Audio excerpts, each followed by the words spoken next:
julio de aquel 1970, Luis Echeverría Álvarez gana las elecciones presidenciales ante un electorado más desconfiado que nunca. Echeverría anuncia una apertura democrática en un intento por cicatrizar la herida del 68.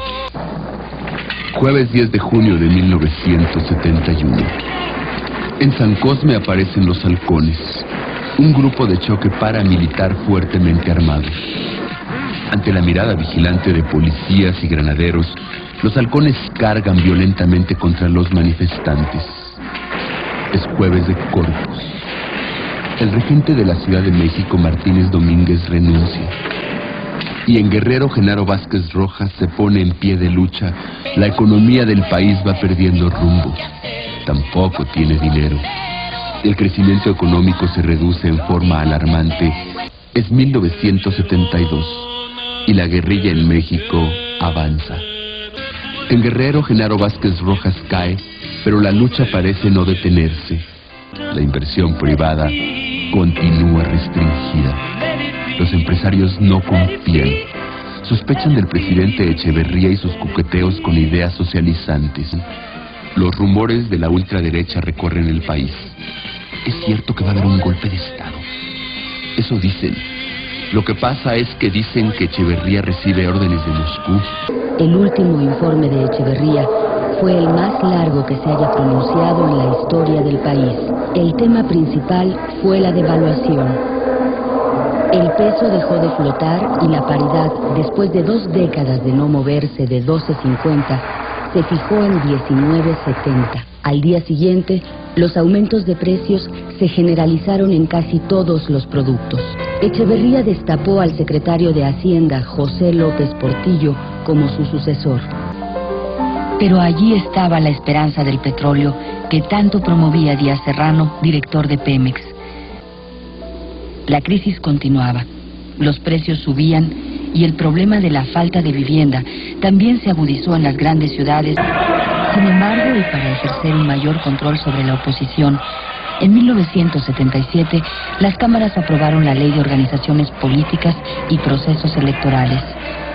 México durante este lapso sufrió la caída más brutal de los indicadores económicos y los despiadados efectos de sojuzgación que ha producido la llamada deuda eterna. Con el fin de allegarse recursos, el Estado implantó el impuesto al valor agregado, del 10% para comenzar. La carestía no solo impactó, como dicen pomposamente los tecnócratas, a los sectores más desprotegidos. Se desataron las tendencias devaluatorias. La economía mexicana hizo agua y un errático José López Portillo decretó la nacionalización de la banca al son de... Es ahora o nunca, ya nos saquearon, México no se ha acabado, no nos volverán a saquear. Miguel de la Madrid asume el poder y nos receta un incremento del impuesto al valor agregado del 5%. La depauperización de la población se agudizaba constantemente. La deuda externa fue reestructurada.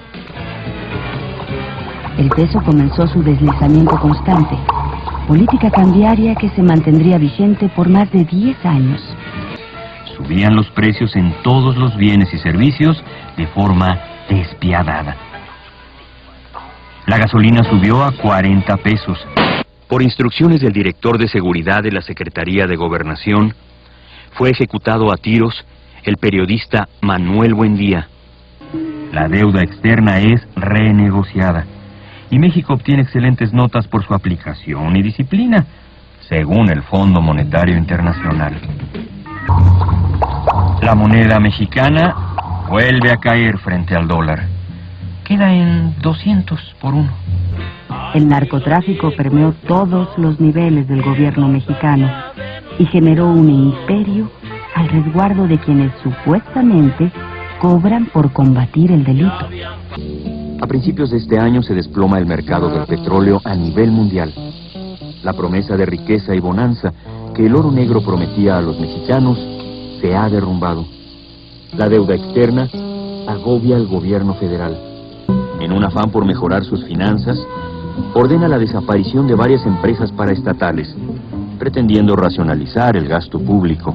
El 19 de septiembre de 1985, un fuerte terremoto provoca una de las peores catástrofes en la historia de México, dejando un saldo de más de 10,000 muertos y 6 millones de damnificados.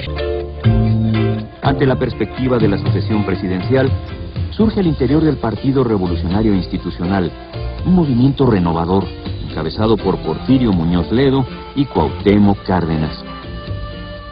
Se forma el Frente Democrático Nacional, postulando a Cuauhtémoc Cárdenas como candidato único a la presidencia de la República.